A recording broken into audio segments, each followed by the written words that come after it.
Das Wohnzimmer war in ein sanftes, goldenes Licht getaucht, das durch die großen Fenster schien und den Perserteppich in warmen Tönen erstrahlen ließ.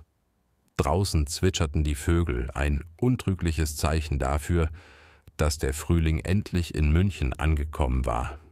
Drinnen summte es von den gedämpften Gesprächen meiner Schwiegerfamilie. Wie jedes Jahr feierten wir den Frühlingsanfang mit einem opulenten Essen, viel gutem Wein und dem obligatorischen Smalltalk. Ich, Katharina, saß auf dem samtenen Sofa, ein Glas Riesling in der Hand und beobachtete das Treiben. 5 Jahre war ich nun mit Thomas verheiratet, und obwohl ich seine Familie liebgewonnen hatte, fühlte ich mich in diesen Runden manchmal wie eine Außenseiterin. Mein Blick wanderte zu David, Thomas' Cousin. Er stand am Kamin, elegant wie immer in einem perfekt sitzenden dunkelblauen Anzug. Seine blonden Haare waren modisch gestylt und sein Lächeln strahlte eine unwiderstehliche Wärme aus. Er unterhielt sich angeregt mit meiner Schwiegermutter, Gisela, und schien sie mühelos zu bezaubern. »Der sieht ja heute wieder aus wie ein Schauspieler aus einem Rosamunde-Pilcher-Film«, flüsterte mir meine Schwägerin Sabine ins Ohr. Sie stieß mich spielerisch mit dem Ellbogen an. Ich lächelte zurück, ein wenig verlegen. Ja, er hat schon etwas Anziehendes, gab ich zu und nahm einen Schluck von meinem Wein. Es war nicht das erste Mal, dass mir Davids Charisma aufgefallen war. Aber heute, in diesem Licht, mit dieser entspannten Atmosphäre, wirkte er noch faszinierender als sonst. Vielleicht lag es daran, wie seine blauen Augen immer wieder suchend zu mir herüberwanderten, bevor er sich wieder Gisela zuwandte. Ein seltsames Kribbeln breitete sich in meinem Bauch aus. Der Abend verlief in gewohnten Bahnen. Es wurde viel gelacht, gegessen und über die üblichen Themen diskutiert, die Arbeit, die Kinder, der anstehende Urlaub auf Sylt. Doch jedes Mal, wenn mein Blick Davids traf, spürte ich dieses Kribbeln, dieses unbestimmte Gefühl, das ich nicht einordnen konnte. Es war eine Mischung aus Neugier, Bewunderung und einer Prise Verbotenem. Später am Abend, als die meisten Gäste bereits gegangen waren, schlug jemand vor, eine Runde Billard zu spielen. Das Spielzimmer, ein kleiner Raum im Sautergeschoss, war ein Relikt aus Thomas und seines Bruders Jugend. Ich wollte mir gerade ein Glas Wasser holen, als David mich ansprach. Hast du Lust auf ein Spiel, Katharina?« fragte er mit einem Lächeln, das mich gleichzeitig faszinierte und verunsicherte. »Warum nicht?«, antwortete ich, obwohl ich spürte, dass von dieser Einladung eine ganz andere Energie ausging als von einem harmlosen Billardspiel. Wir gingen zusammen ins Spielzimmer. David schloss die Tür hinter uns. Der Raum war klein, die Luft dick und schwer.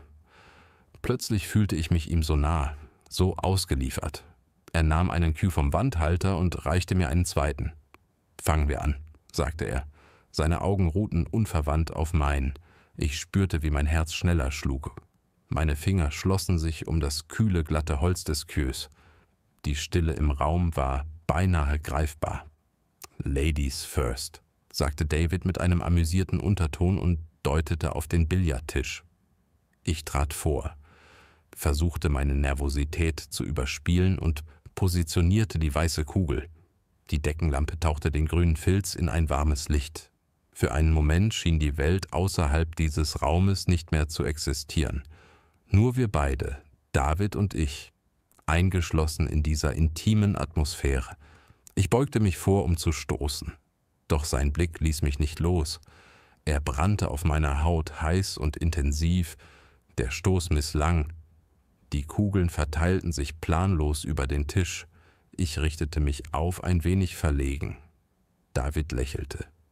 »Nicht schlecht«, sagte er, »aber ich denke, du kannst das besser.« Er trat näher an den Tisch und begann, die Kugeln zu analysieren. Dann beugte er sich vor, seine Hände fest um den Queue geschlungen. Ich beobachtete, wie sich die Muskeln in seinen Armen unter dem Stoff seines Hemdes abzeichneten. Sein Stoß war präzise, fast mühelos. 2 Kugeln verschwanden in den Löchern. Er richtete sich auf und sah mich an. Seine Augen funkelten. »Dein Zug, Katharina«, sagte er. Seine Stimme klang tiefer, rauer als sonst. Ich trat wieder an den Tisch. Bevor ich den Cue richtig positionieren konnte, kam David näher. »Lass mich dir helfen«, sagte er leise. Bevor ich protestieren konnte, stand er direkt hinter mir. Seine Hände legten sich sanft auf meine Arme, führten sie in die richtige Position. Sein Körper war so nah, dass ich seine Wärme durch den dünnen Stoff meines Kleides spüren konnte. »Entspann dich«, flüsterte er mir ins Ohr. Seine Stimme schickte einen Schauer über meinen Rücken. »Du bist zu angespannt.« Ich wollte etwas sagen, einen lockeren Spruch, um die angespannte Situation aufzulockern. Doch mir fehlten die Worte. Sein Griff war fest, aber sanft, und als er meine Hände führte, fühlte es sich an, als würde die Welt um uns herum stillstehen. Ich stieß die Kugel und diesmal rollte sie präzise in eines der Löcher. Doch der kleine Erfolg war nebensächlich. Alles, woran ich denken konnte, war seine Nähe, die Wärme seines Körpers, der Klang seiner Stimme. Er löste seine Hände von meinen und trat einen Schritt zurück. Die Spannung zwischen uns blieb. »Siehst du«, sagte er mit einem Lächeln, »ich wusste, dass du das kannst.« Ich drehte mich zu ihm um. Ich versuchte, seine Gedanken zu lesen, doch seine Augen verrieten nichts, außer diesem intensiven Blick, der mich verunsicherte und gleichzeitig magisch anzog. »Danke«, sagte ich leise. »Ich glaube, ich hatte einen guten Lehrer.« David lachte. Ein tiefes, warmes Lachen, das den kleinen Raum erfüllte. »Vielleicht«, sagte er, »aber ich glaube, es liegt mehr an dir als an mir.« Die Luft knisterte zwischen uns. Ich wusste, dass ich etwas tun, etwas sagen sollte, um die Situation zu entschärfen. Doch bevor ich mich entscheiden konnte, trat er einen Schritt näher.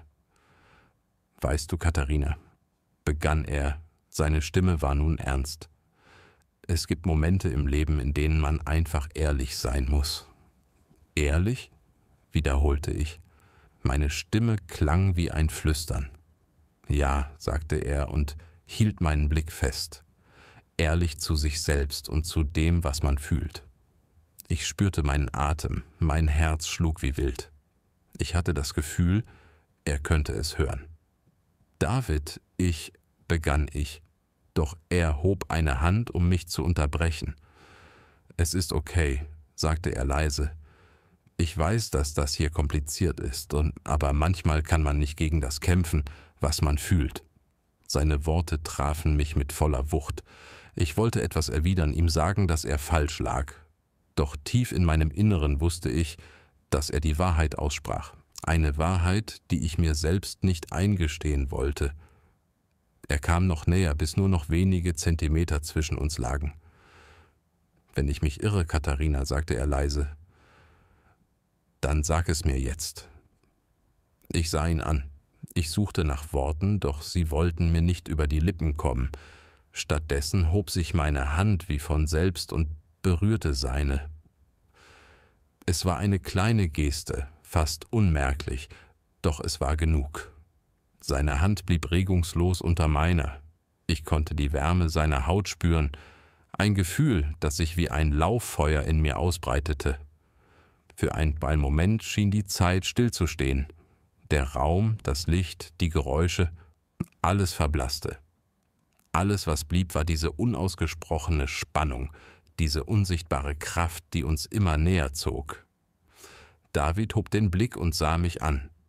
Seine Augen waren dunkel, voller Intensität. Er sagte nichts, doch sein Blick sprach Bände. Es war ein Blick, der fragte, der suchte, der verlangte. »Das hier«, begann ich.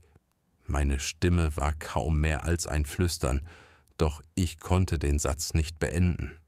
Ich wusste nicht, wie ich in Worte fassen sollte, was uns hierher geführt hatte. Es war mehr als nur Worte. Es war ein Gefühl, eine unausgesprochene Wahrheit, die uns beide tief in unserem Innersten berührte. »Manchmal«, sagte David leise, seine Stimme tief und rau, »ist es besser, nicht zu sprechen.« Bevor ich reagieren konnte, schloss er die Distanz zwischen uns.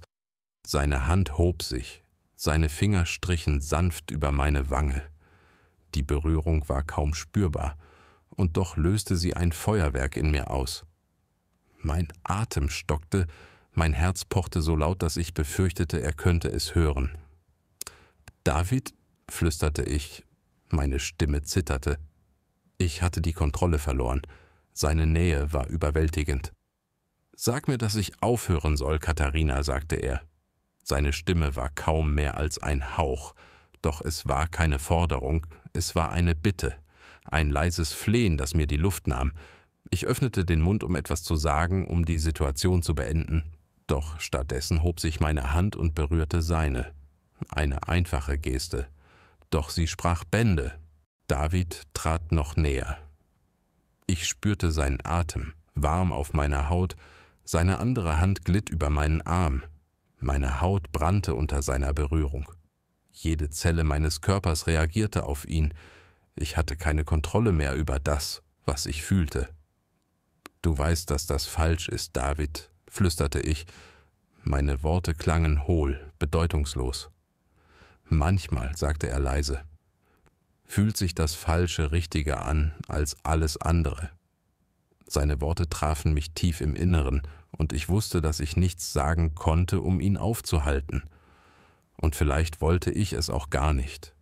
Vielleicht war dies der Moment, in dem ich endlich loslassen musste. Loslassen von all den Regeln, all den Erwartungen, die mich gefangen hielten. Dann, ohne ein weiteres Wort, schloss er die letzte Distanz zwischen uns. Seine Lippen berührten meine. Der Kuss war wie eine Explosion, roh, intensiv, voller Emotionen, die ich nicht länger zurückhalten konnte. Seine Hände glitten über meinen Rücken, zogen mich näher an sich. Die Welt um uns herum verschwand, es gab keine Regeln mehr, keine Grenzen. Es gab nur uns beide, David und mich, in diesem einen Moment. Ich wusste, dass wir eine Grenze überschritten hatten, von der es kein Zurück mehr gab, und doch fühlte es sich richtig an, als ob wir endlich ehrlich zu uns selbst waren. Der Kuss wurde tiefer, fordernder. Meine Hände vergruben sich in seinem Hemd. Ich wollte ihn noch näher an mich ziehen, ihn ganz spüren. Als wir uns voneinander lösten, waren wir beide atemlos. Sein Blick suchte meinen. Ich sah die Fragen in seinen Augen, Fragen, die ich selbst nicht beantworten konnte. »Das hier«, begann ich, doch er schüttelte den Kopf. »Sag nichts, Katharina«, sagte er leise. »Nicht jetzt.« Ich nickte. Die Luft zwischen uns war schwer, erfüllt von unausgesprochenen Gefühlen. In diesem Moment wusste ich, dass nichts mehr so sein würde wie zuvor. Die Stunden nach dem Kuss verschwammen in einem Nebel aus verwirrenden Gedanken und Gefühlen. David verabschiedete sich irgendwann, ein kurzes, intensives Lächeln auf den Lippen, das mehr versprach, als Worte jemals hätten ausdrücken können. Ich blieb allein zurück, in dem kleinen Spielzimmer, das noch immer den Duft seines Parfüms trug. Die folgenden Tage vergingen wie in Zeitlupe. Ich versuchte, die Fassade der Normalität aufrechtzuerhalten, doch innerlich war ich ein einziges Chaos.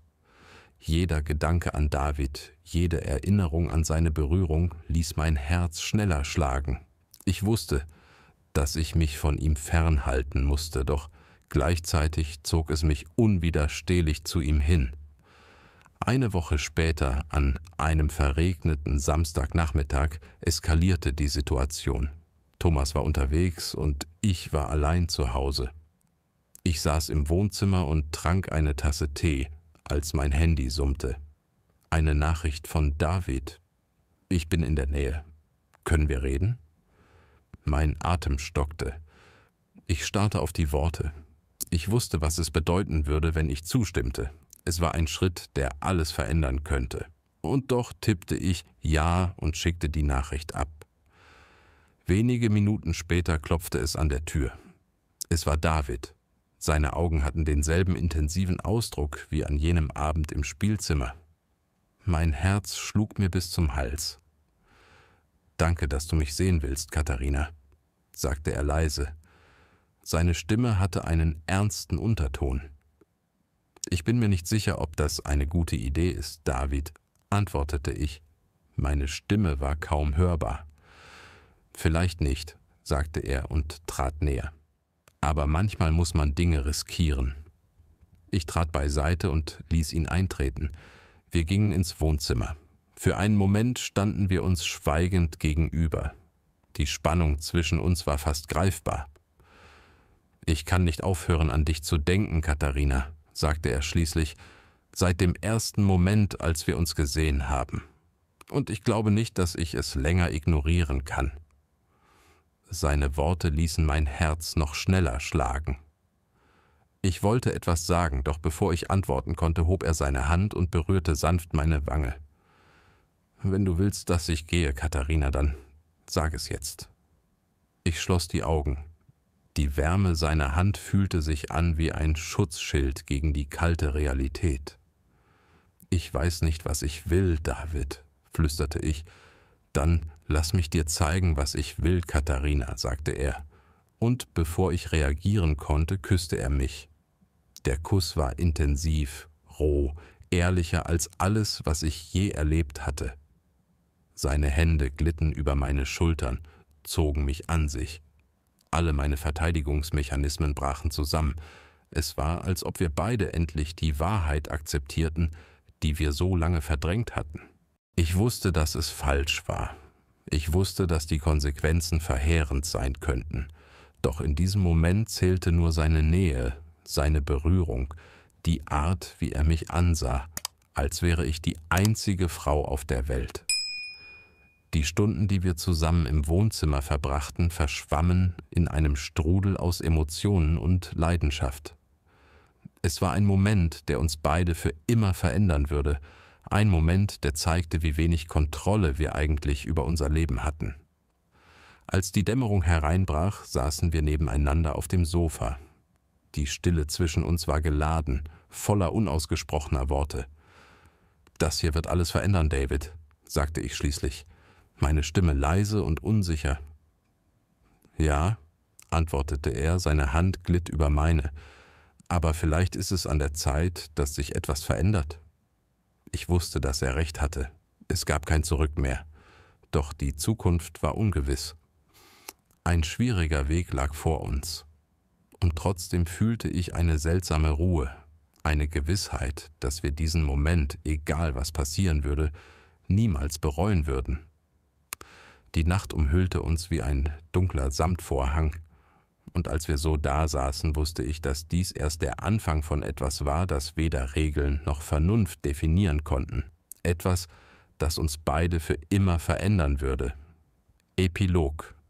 1 Jahr später. Katharina sitzt in einem Straßencafé in Paris, ein Croissant und ein Café au lait vor sich. Sie beobachtet die vorbeieilenden Menschen, das geschäftige Treiben auf den Champs-Élysées. Sie trägt einen noch einsten neuen Ring an ihrem Finger, einen schlichten Goldring. Ein Lächeln spielt um ihre Lippen. Sie wirkt glücklich, befreit. Plötzlich klingelt ihr Handy. Eine unbekannte Nummer. Sie zögert kurz, nimmt dann aber doch ab. »Hallo?«, sagt sie. Eine tiefe, vertraute Stimme antwortet. »Katharina, ich bin es. David.« Katharinas Lächeln verschwindet. Ein Schatten legt sich über ihr Gesicht. Zagatka für den Zuschauer. Wer hat Katharina den Goldring geschenkt? Thomas David oder jemand ganz anderes?